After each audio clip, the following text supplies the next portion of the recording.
Hey yo, how's it going, everybody? And welcome to another session of the Let's Talk Show by Interlingua. I am your host, Mike Reese, and I welcome you to this wonderful hour in which we're going to talk about a particular topic that I think every single one of you can relate to: work, just like the tagline said. Work, work, work. Your working lives. Hmm. I recently read that Mexico is one of the countries, if not the country, in which people work the most hours in a single year. How does that make you feel? Be sure to click on the comments and share with us how do you feel with your working life. You think you spend a lot of time in it? Do you have a certain amount of time to feel free to rest, or you feel like you're working 24/7? How do you feel about it? Some of our guests are going to talk about that in particular and give us some interesting details about the other activities. Because another funny thing is that nowadays, due to our country situation, a lot of us, myself included, have more than one job. Not like back in the day, in which we only needed one to make our living. Right now, we need one, two, sometimes even three, or to make a job of our own with our entrepreneur skills, especially with internet, social media.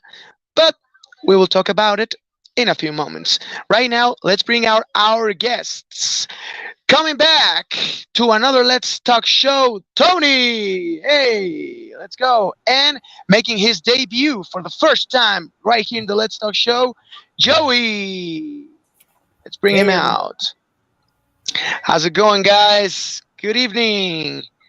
Thank you so much for being here. Thank you so much for participating. In your case, Tony, thank you so much for being here one more time. And Joey, thank you so much for being here for the first time. You told me previously that you have seen a few episodes. Right now, you're here. I can't thank you enough.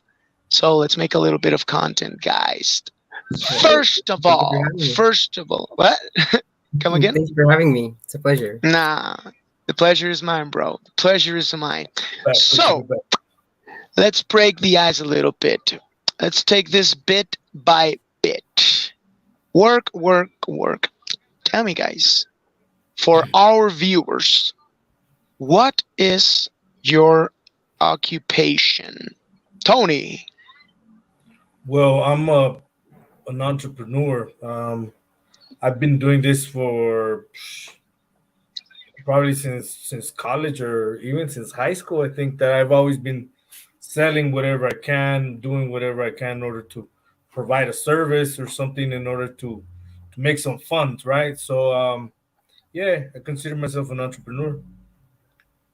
All right. They What would about call it what? a hustler. They would call it, no? Oh, so you do a little bit of hustle. All the time, man, all the time. Have you seen the movie Yeah. American Hustle? Yeah.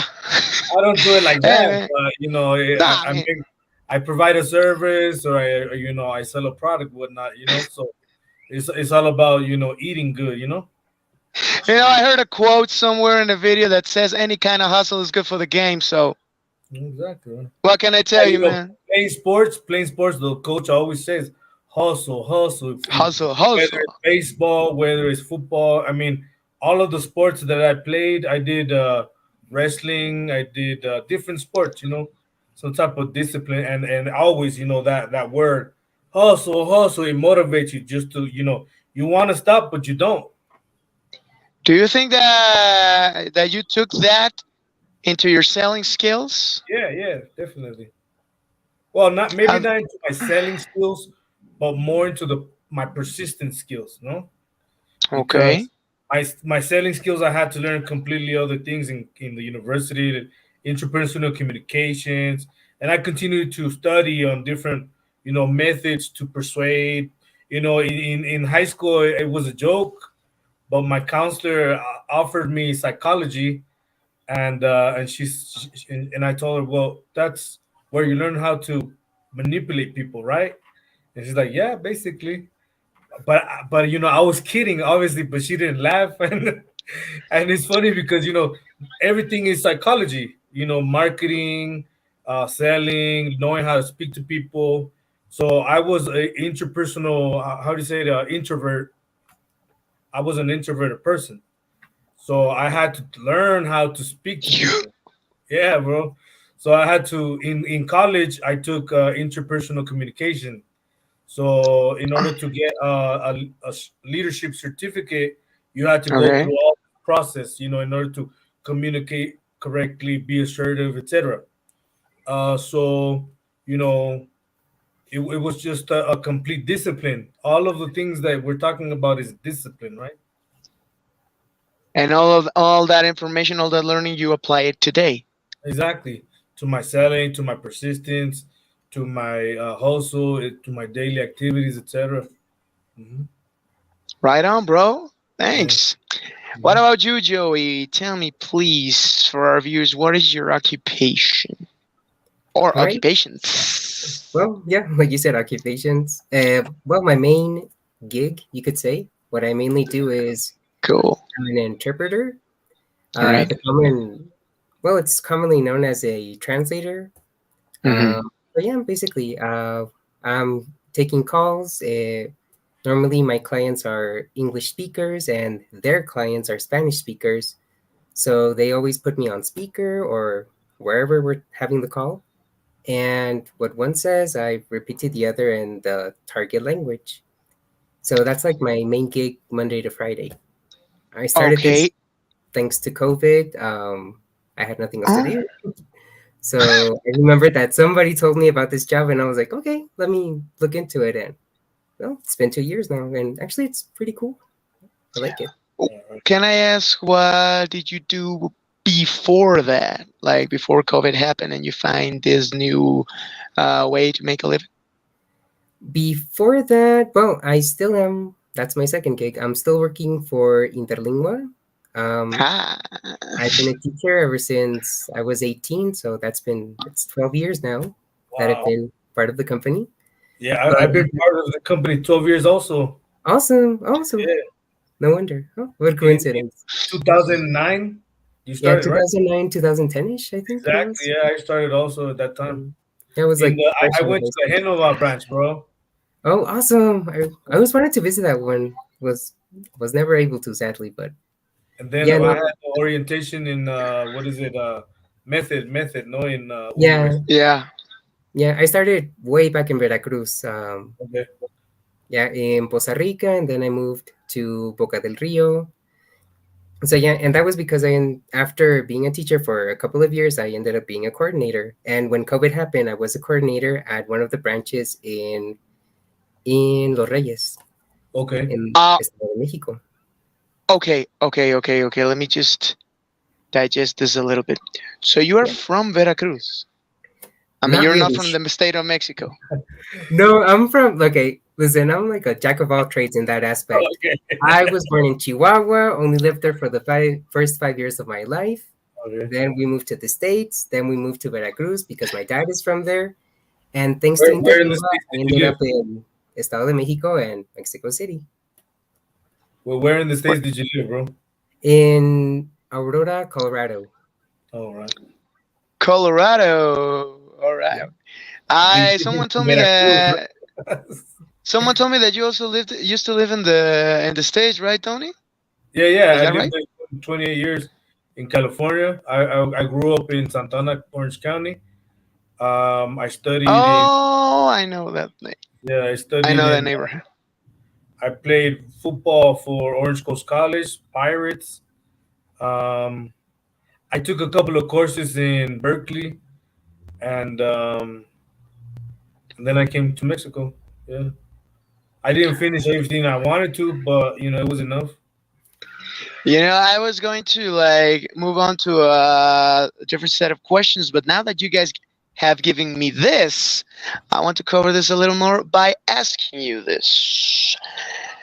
Uh, with you guys establishing to where you are currently living, was that work related, Joey? Like maybe you find out you had an opportunity here and now Iztacalco, is that where you told me you live? If my Mm, memory doesn't Stefan, fail? Iztapaluca, I'm sorry. In yes. Iztapaluca, was that, did you move there because of work or how was it? Yeah, the thing is that, well, of course, things change all the time. Of course. So, the branch that I was working for in Veracruz, Mm-hmm. for X, Y reason, they had to close it down. So they looked for another branch that had a, well, where the coordination position was available. So they were like, "Hey, there's one." So they asked me like, "Where do you want to go?" Like to see if there's something available there. And I was like, "Yeah, like." And I was thinking, well, the state of Mexico or Mexico City would be nice. So they're like, "Oh, there's one in Los Reyes." So that's how I ended up here. How different is changing from being a teacher to a coordinator? It was terrifying at the time. I mean, I was 21 when it happened. So, and Wow. like Tony said, I am still sort of an introvert. So it's like, oh, that's like selling, talking directly to Yeah. people, convincing them to buy the courses and those things. So I was pretty nervous. But the good thing is that I catch on. I catch things like pretty quickly, so that really helped me out Yeah, to be like able to house get on the fire. exactly. Yeah, so that really helped me get the well, to get the hang of it pretty quickly. And also the fact that, and also the fact that I look kind of young. I don't know if people like that. They're like, oh, this kid is trying to sell me something. So I think that has really worked in my favor, and I've noticed it. And Okay, okay. I'm like, hey, it's a tool that I have. Why not use it? Yeah, yeah, definitely. So you're the type of salesman that people actually listen, because there are sometimes that someone, like when you get those spam calls like, hey, would you like to like you immediately hang up. So yeah, that's happened. And I'm sorry to say I'm one of those guys, because I hate people calling me to try to sell me stuff that I'm not looking for, and try to and they still trying to offer me stuff. But I don't know. I know I shouldn't. Know it's rude, but getting 4 calls in the same week is just like, Uh, it becomes irritating at some point. Well, I got a quick anecdote if you don't mind. Please do. So I'm driving, right? I'm driving.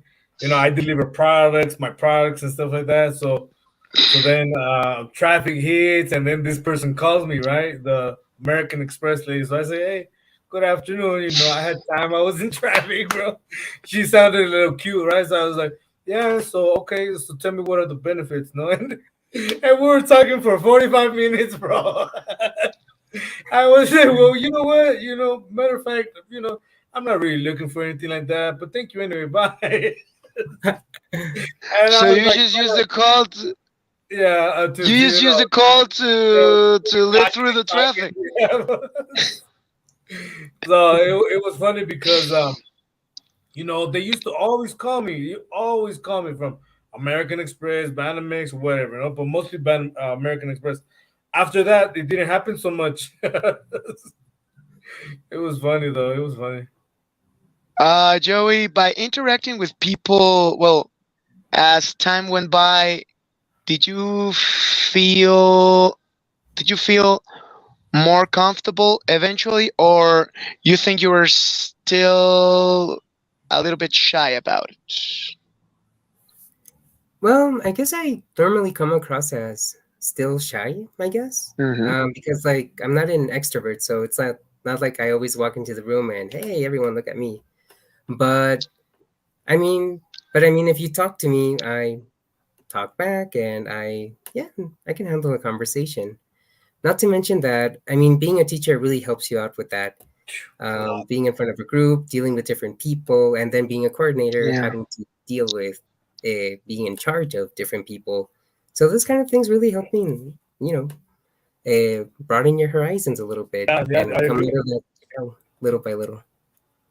I completely agree with you because you have an Wow. interaction with people, no, so constant interaction.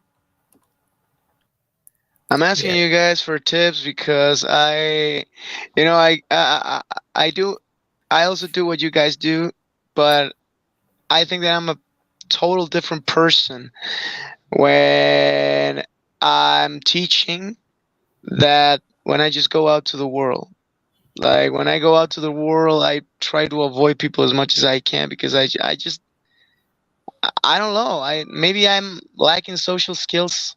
Can't say, but you could say I'm introverted. But right here and when I'm teaching, somehow I transform and I'm like talkative and I listen and blah blah blah. So Yeah. for also because I also sell stuff. You What do you have a sell? recommendation.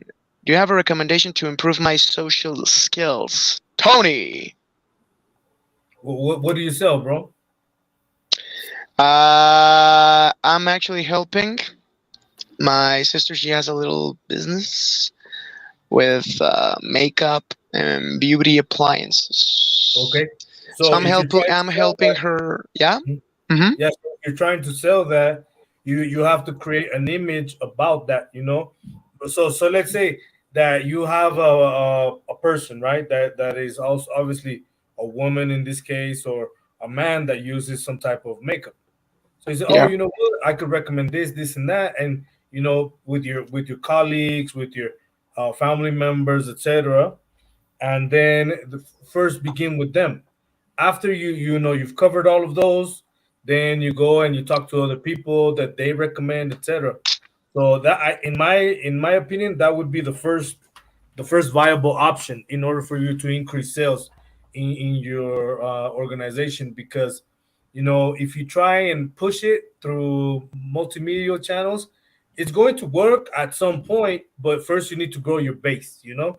If you have clients that are coming back to it, then you know this is more like physical contact with people around you in the neighborhood, etc., Okay. your friends. And then once you do that, then you can share your social media with them, and this is how you grow your base. Mhm. And for interaction with people, Joey, is there something you can tell me? Something you would recommend me to do? Basically, something that's worked a little bit for me is trying to step out of your comfort zone. At least little by little, every time that you notice that you have an opportunity to do it. Um, Okay. because I mean that basically that's like how I ended up teaching. Like I started to feel more comfortable, more familiarized with the Mhm. material, all of those things. And little by little, I was getting more and more confidence and trying out different things, being like, okay, I've done this exercise like 10 times. Let me do it, but with this little variation. Or Mhm. let me introduce like this new word to see how it Yeah. comes across. Like those little tweaks kind of help you Yeah. to first of all get your own style, Hmm. and a style that you feel every like you start feeling more and more comfortable with, and also just to keep like renewing yourself a lot um, with every interaction you get. I mean, of course, you're gonna see a ton of different results. Like Hmm. some work, some fail horribly, but Yeah. at the end of the day, it's all a learning experience. Like never be Yeah. afraid of stepping out of your comfort zone, rather by a huge step or little by Mhm. little. But try to do it as much as you can. And know your product, Thanks. right? If you know Exactly. more your product and you come to love your product and believe in your product, then you will transmit that also. Yes, that is key. Hmm. Thank you so much for for sharing that with me, guys. Yeah. I took note and everything. Thank you. Now, you mentioned something very interesting, and this is actually something that is used uh, when you are studying or analyzing administration for companies, businesses, etc. Your comfort zone. I want to talk about that a little bit. Well, you told me how you broke it. What about you, Tony? Where can you remember a time that you broke your you got out of your comfort zone? Every day, bro. Every day, bro. Wah! Yeah, yeah. Right now I'm working in Tisayuca. Do you know Tisayuca? I've heard of it. Okay, so it's you know where the Mammoth Museum is? Farther than that, bro. Yeah, and the airport. Museum is hi-fi, yeah, yeah. So it's farther than that. So, I had my classes, bro. I had all my classes online back to back. I didn't have to move from this chair. So I was definitely in a comfort zone at that time. All So right. the opportunity came to where I could go to Tisayuca. It's about 44 kilometers from my house, uh, back and forth. So it's not Right. close to my house, no? So, they told me 1 month, hey, would you go give some exams? And I was like, nah, I got classes because I had classes. So, I mean, I wasn't about to drop all my classes to go give an exam, especially not getting to my car, and Right. it wasn't only like one exam, it was actually 20 exams. So, go to the photocopier, make all those packets of exams. I was like, "Psh, no, I don't think so." So then a month later comes along and they Yeah. tell me, "You know what? You're the only one that can go. We're counting on you to go. We're going to arrange all your classes." So Raul had to cancel my program that I had with him. Other online classes I had to cancel. So it was a mess, bro, and I didn't want to go. But you know what? I'm happy, bro. I'm happy because I'm going out there and I'm learning new things, bro. At this company that I'm working at, they make the pieces for locomotives. So each locomotive Okay. is about $3 million, and they have pieces for like 60, bro. And they have jet pieces. They only do fine, precise pieces. They don't do volume.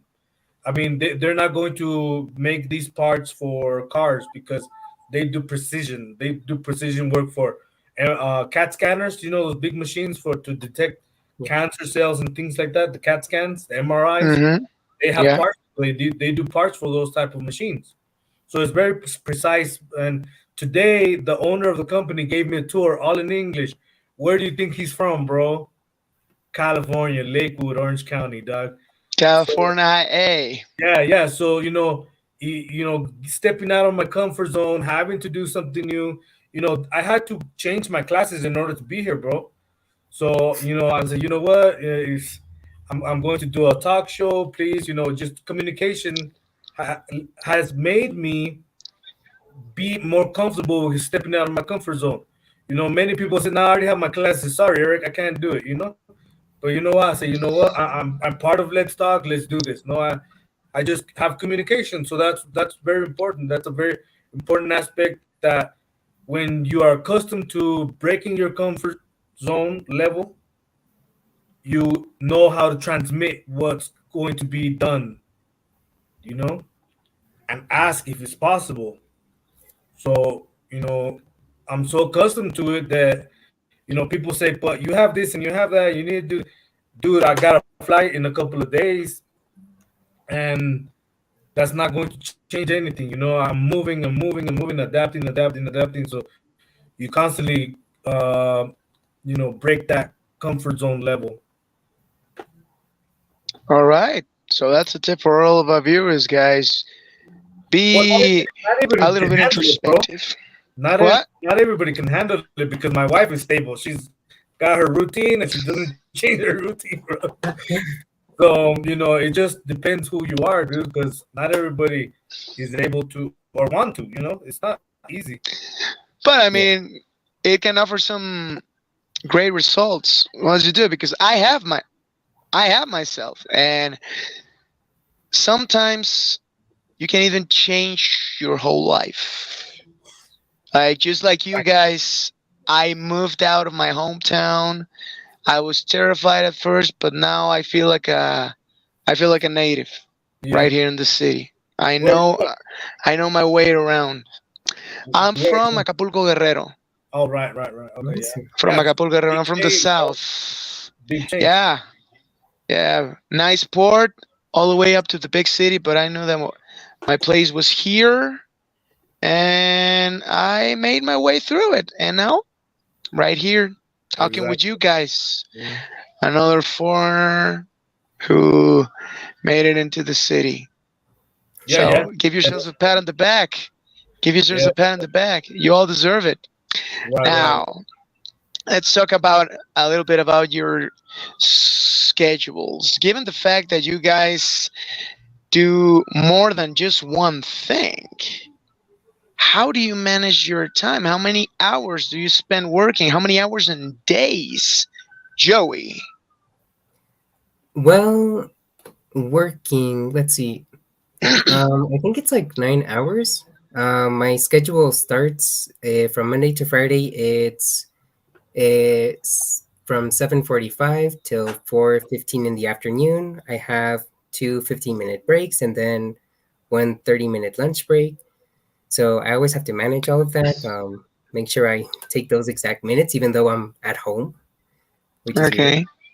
And on Saturdays, and that's actually why I've decided to only give classes on Saturdays in the meantime, Yeah. um, because specifically, I, I mean, don't get me wrong, I love working. Basically a workaholic, but I do know that it's important to dedicate also or spend or have some time for myself and also to take care of my health, Yeah. which is why in the afternoon I make sure to go to the gym or on Saturdays or Sundays have I don't know, sessions with a psychologist if needed, when needed, Hmm. or if not, just to have some fun, specifically on weekends. Yeah, yeah, yeah. Does therapy help you? Does therapy help you stabilize whenever you feel like overwhelmed by all these hours you spend working? It really has, and this is because the kind of work that I do, like I mentioned, right now, especially after COVID, imagine the kind of calls that I get are from insurances, hospitals. So right now, everything has been like back to back. Like uh, you are 30 minutes on a call on a Latino person. You know how we Latinos are when we complain about things, complaining about the service they're receiving, and then the call suddenly ends, and then you have like 10 seconds to like kind of absorb that or get back from that, and then immediately the next call starts where it's like Back to a back. mother who's going into labor. So it's Oh like, my God. so especially for someone like me, that's like, you could say that I'm like an empath. I mean, I really tend to feel what other people feel.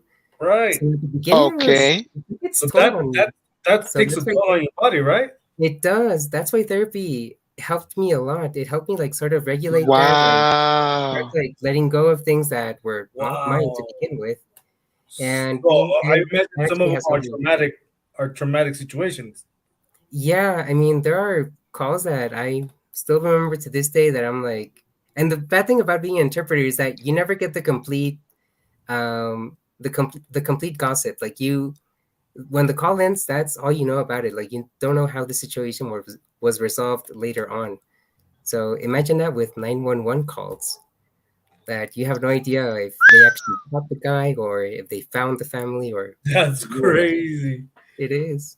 So is it well paid?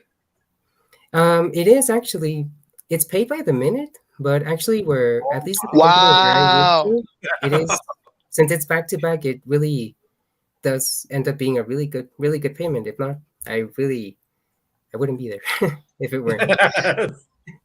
Right, It's right. such a good. It's such a nice thing that you end up there. Yeah, Yeah, and it definitely was an my impact choice. for people. All right. Thank you, So, there. Tony, what about you with your activities? How much time you spend on them and how many days Well, a usually I week? start my day like at 7 in the morning, my first class, All from right. Monday to Thursday, and then I have back-to-back classes until about 1 in the afternoon. I have lunch. Then I drive to Tisayuca. The company's called Proesa. So I have my class at 3. Then this is a found a founding company. They do cast, pieces. They cast iron. So today I had the Yeah. tour of how they make all of these things. So I've been there for 2 months now, 2 or 3 months already, 3 months. From there, I Mm-hmm. go to a transformer plant. They make this bolt train, and they do big, big. They actually, well, in this Proeza plant. They deliver all over the world, bro. It's incredible. And I come back home at around 8. I give a class at 8, then at 9, then my last one at 10. So that's my normal day from Monday to Wednesday. Then on Thursday, I stop at 4 because I have a Bible study that I do on Thursdays from 7 to 9. And then that's my day. I have dinner with my wife. I take care of my dogs every day. I water my plants every day and things like that. So, like, imagine my day's pretty tight, bro. But I get a chance Yeah. working from home. I get a chance to take care of my dogs and take care of my plants and things like that. Um, Fridays, I used to relax on Fridays, but now I have classes. I have a lot more classes, but ain't no big deal. It's a 3 or 4 classes, so I get a chance to relax, do things that I need to do at the house. Saturdays, I give 2 or 3 classes. Then I have Bible study in the evening, and then usually I deliver products on Sundays. But it depends. Sometimes I just cancel everything on Sundays and just relax. Mhm. What gets you going, or like what what helps you to decompress? Because I mean, don't get me wrong, but your schedule sounds exhausting, man.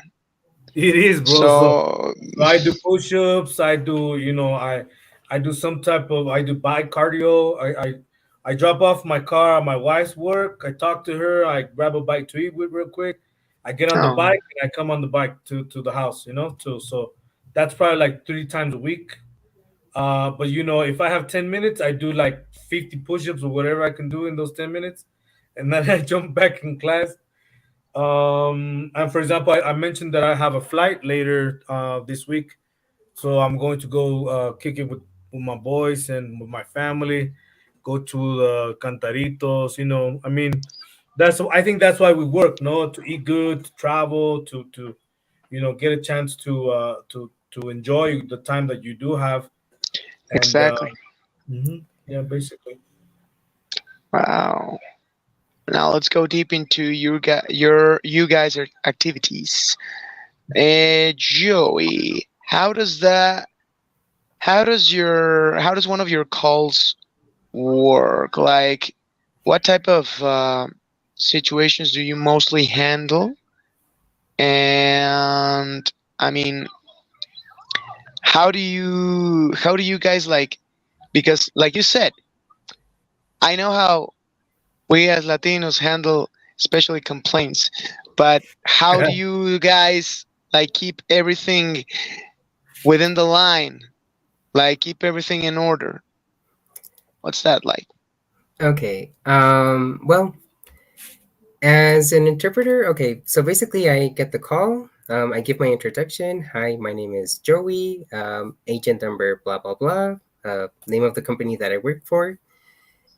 And then the provider or the person working at the hospital or whatnot tells me, okay, so I have the patient in front of me, or I need you to call them. So that's after, once we get in contact with their client, I introduce myself and I tell them, okay, everything that you say, I will interpret for you and for the other person. No. So the thing about interpreting is that you cannot alter the message. Of course not. So you do have Okay. like your tools, like you can tell the person, okay, you're speaking way too fast. I need you to speak in shorter segments. Oh, Or, I mean, you do have like those kind of tools, like those little things that you can do. But for example, I get calls, like a lot of medical calls where the doctor is asking, okay, um, does your eye, I don't know, does your eye hurt? And we as Latinos, it's very rare for someone to be like, yes, my eye hurts. Like, no, normally they say, es que la otra vez me dolía el oído y la hija mía le dije que me lo revisara. And then they tell you like this really long Story. story. a whole That episode of the story. exactly. So then I Yeah, have to I think interpret that that. every Mexican mom is like that. Yes, and those are most of my clients. Those kind of Most of my lovely, lovely family ladies. members, bro. God bless them, but yeah, they tell you the whole thing. So it really is. I mean, it's fun. I mean, it gets at the beginning when you're new in this, you get really nervous, and it's like, oh my god, they're gonna fire me if I don't translate everything. But is it Yeah. possible to tell the Get person, used to wait it. a minute, can you just answer the question? That's not my job. The one that has to do that is the one that is my client. Of course, of They're the course. ones who have. If they don't do that, I mean, of course, the nurses have their attitudes. At times, they do say like, "Okay, ma'am, just say yes or no." But if Right. they don't do that, then I'm not allowed to do that for them. But you So get paid by the minute, so that's great for you, right? exactly. I mean, for me, that's awesome. I mean, tell me all you want. I mean, That's a vision. You have a vision, bro. That's the hustle, bro. exactly. I mean, No if they dijo que ask fue por la you, leche que le compraron y que exactly. I mean, if they asked you if your hand hurts and you want to tell me about 1958, go ahead. I mean, All right. I'm no getting problem. paid for that, so that's okay. Exactly right. What That's is easier wonderful. for That's a you? great blessing. What is easier for you to translate from English to communicate with a client, or vice versa? What What is is easier? What do you think you have? definitely English to Spanish, because it's Okay. much shorter, it's much more direct, and like I mentioned, American, British, Australian people, they go straight. Most of the time, they go straight to the point. Yeah. And even if they beat around the bush, they will never win that contest against a Spanish speaking person. I mean, we don't beat around the bush, we beat around the whole block. Yeah. So So the English speakers you work with the most are not necessarily Americans. So they are from other English speaking countries. yeah, and for example, right now that Tony was mentioning his call from American Express, I also get a lot of calls from banks like Wells Fargo, TD Bank. So they have representatives that are also doing home office, and I get people from the Philippines, Chinese people, and that's a whole nother aspect of the job, understanding their pronunciation and trying Of to, course. yeah, because I mean, imagine dealing with a Chinese, a person that has an accent, an English speaker that is Chinese, and then a Spanish speaker with a Puerto Rican accent. So those are the kind of things that Damn. at times, but it's awesome at the same time. I love it because you do end All up right. learning a lot of things, Right. a lot of cultures, a lot of expressions. Mhm. At the first time you always panic, but then you get used to it. Like Mhm. right now, if they say la hija mía fue conmigo en el guagua, En el I wow. was what is a guagua? But now I'm like, Exactly. okay, I was with my daughter on the bus. El guagua is the Wow. bus. What? So you Where learn was like that this person little. from? I think I don't remember. I don't remember if she was Cuban or Puerto Rican, but I will never She forget the must have first been time she said that Caribbean. because I was like googling it desperately, trying to figure out what you meant by that. I was also curious about this earlier on. Like you said, you get a lot of medical calls, but how do you prepare, or how does your that preparation works for you? Because I assume that medics use a lot of medical terminology. Like, do they handle you like a book or something, or because medics have a lot of big words, a lot. So how do you manage that? Yeah, I mean, to begin with, when you start, at least at the company where I work, you don't start Okay. right away with medical calls. You get like just service calls. So that's like for AT&T, and those kind of things, for public services. So easier, and well, easier kind of vocabulary. Okay. Once they notice that you're doing well in your calls and everything, because they also monitor and evaluate you, they're like, okay, I think that now you might be able to handle medical calls. So they train you for that. You do get this training where they give you these Oh. glossaries, and they tell you like a lot of things to look out for, a lot of terms that are typically used. And once you take that training and pass the exam, then you can start taking on medical calls. And you have like your glossaries, and of course there's Google that I use a lot, especially for medication, that really Right. really helps like way too much. Hmm. Yeah, because I was kind of worried. Like, I mean, you know how life works. You never know when you end up what, where you gonna end up at some point. And I was worried, like, if I enroll, if I ever enrolled in that gig as well, like, what am I gonna do if I don't know, one of the callers say, "Hey, you are hurt in the esternocleidomastoideo," for that. Like, I have no idea how Yeah, to say that in English. Like, what am I gonna do? But you said that basically it works layer by layer, right? I exactly. Yeah, mean, if you get better, okay, yeah, you're not you thrown can. directly into those calls. You have a lot of time to prepare for it. No, And once you get used to once you get used to interpreting, then they let you, or they give you the opportunity to take on those kind of calls. all right, That's interesting. all right. Tony, you said that in the company that you currently work at, you are like 2 or 3 months Yeah. into it. Yeah. So, what made you apply for it? What made you just decide to take that decision? The opportunity to make more money, bro. The basically, I mean, um, you know, like I mentioned, I didn't want to go because I was comfortable because I was making money from home, not needing to use my car. But they offered me, a little bit more.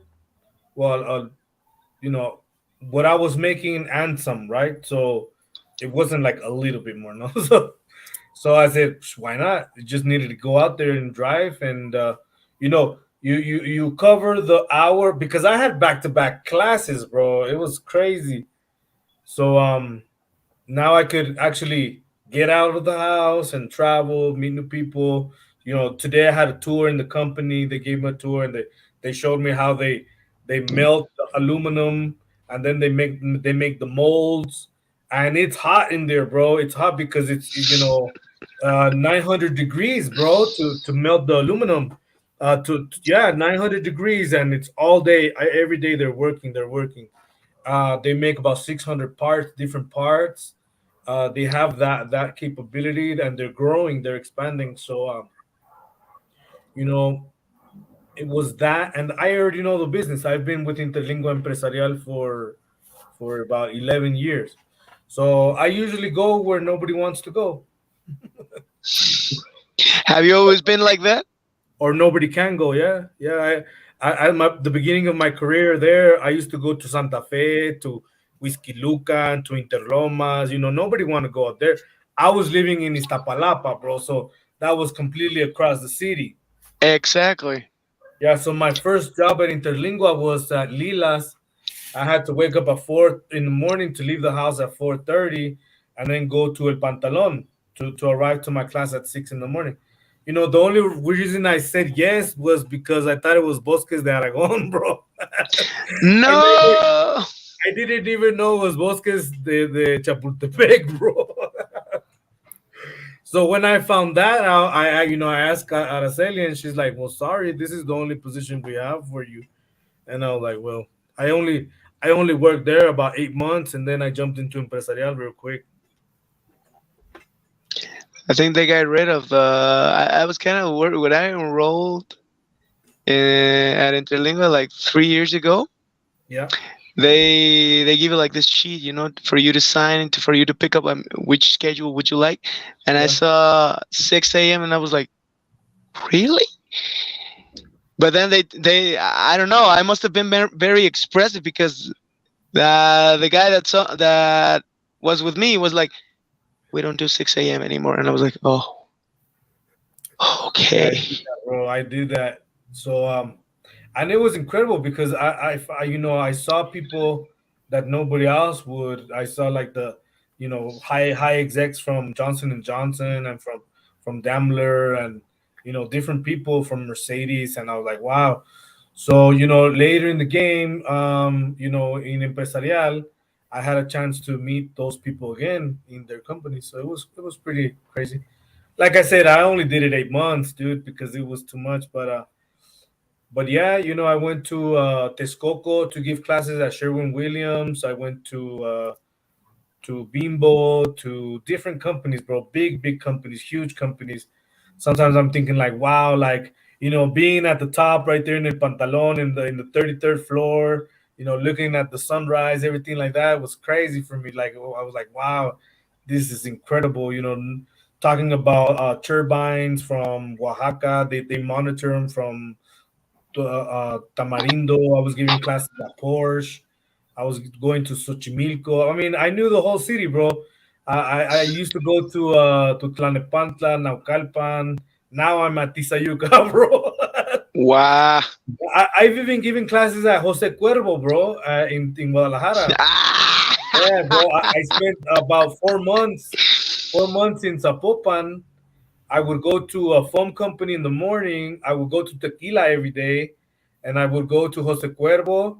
I bought like some tacos de asada, and they gave me a liter of Paloma, bro, for 45 pesos, 35, 45 pesos.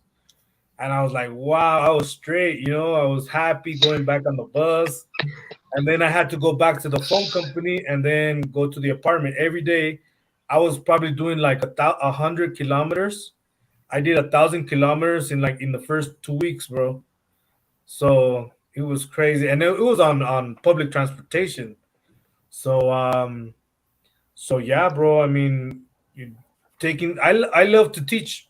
I really love to teach, bro.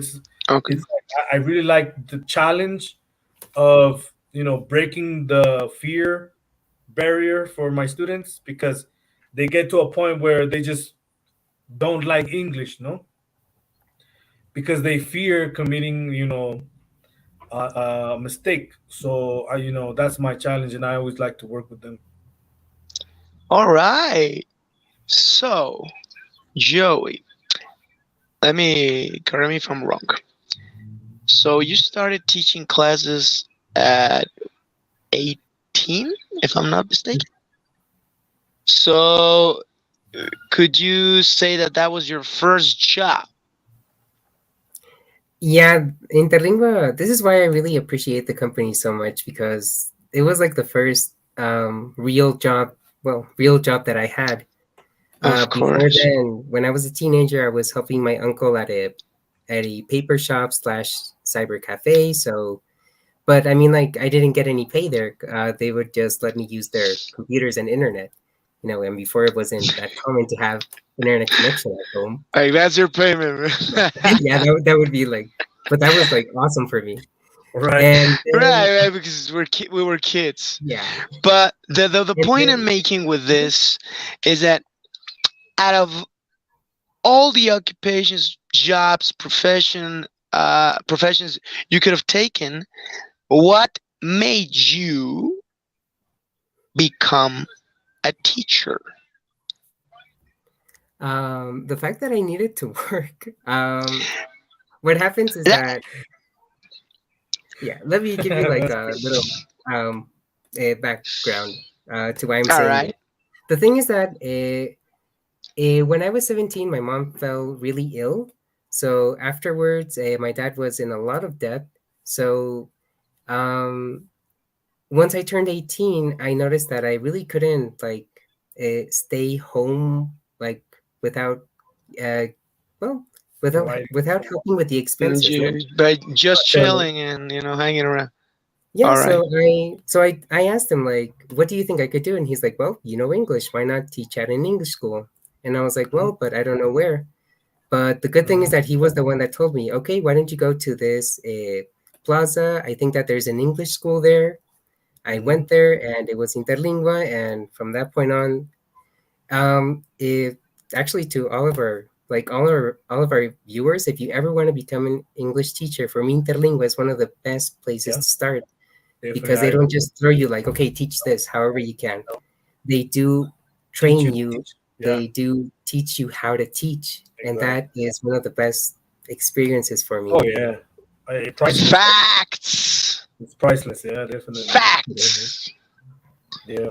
I'm also very pleased. You know, Being you an know interlingual teacher. Yeah, something that's funny when I entered to start, this task on teaching, it broke my comfort level again, because I didn't like to talk to people so much, as and they had vacation, paid vacation. They had, social security, a bunch of stuff. And I started working, and a month later, like, the economy was in recession, everything was changing, the laws were changing. But you know what? I've been so blessed because I've been able to grow so many years with Interlingua that it really is a great company to work for, to work with. Yes. Exactly, guys. Now we're almost when we at the point when we have to wrap this up. So, just a quick question to just to chill a little bit. Let's talk about everything so far has been about work, but something that I think is very important: free time, days off.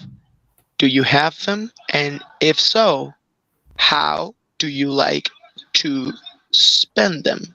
Tony. I like to spend them with my family.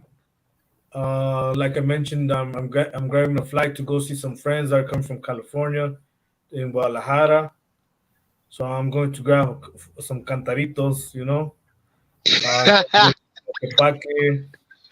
I like barbecuing, so I make some steaks, some beers, watching movies, taking care of my dogs, taking them to park or something like that, cutting my plants, just regular set. I like those activities. Traveling is my best. I think that my best hobby that I have. All right. Just being in the park, sitting down, looking at people walking around, and looking at I whatever like attract. that. Yeah. So yeah, I like basically. that as well. Mhm. So, traveling, spending time with your family, and with good old Lechuga. For those of you who don't know, that's Tony's dog, and she is a beauty. Yeah. What about you, Joey? How do you like to spend your days off? Well, basically the same thing. I like spending time with my family, my loved ones. I also love time. I love watching shows, movies, and I also love to write. Write. Actually, if you ask any one of my students who were my students in kids, they will tell you that I was the storyteller. I would always be like, "Okay, guys, let's work hard," and the last couple of minutes, I'll tell you a little bit of a story, and I would like do it episodically for them. Oh, And I love to draw. I draw comics too, and those kind of things. Oh, So that's like really how I love spending my free time, drawing while listening to music, or like Tony says, going out with my family. Mexico City is such a big place; like you never really get to see all of it. So I mean, I didn't even know El Nido that we were talking. He was mentioning yeah. a I while know. ago. So yeah, that's how I love spending my free time. Like just completely forgetting about work and Yeah. just Yeah. Yeah. getting to know the world around you. I mean, that's what we work for at the end of the day. exactly. Can I ask what kind of stories you tell? All kinds of, mainly like mysteries, sometimes murder mysteries or supernatural thingies, um, and also, and yeah, like mainly just things that have like a twist to them at some point. Like you think you know what's gonna happen, and then suddenly things kind of turn on their head. I love doing that a lot.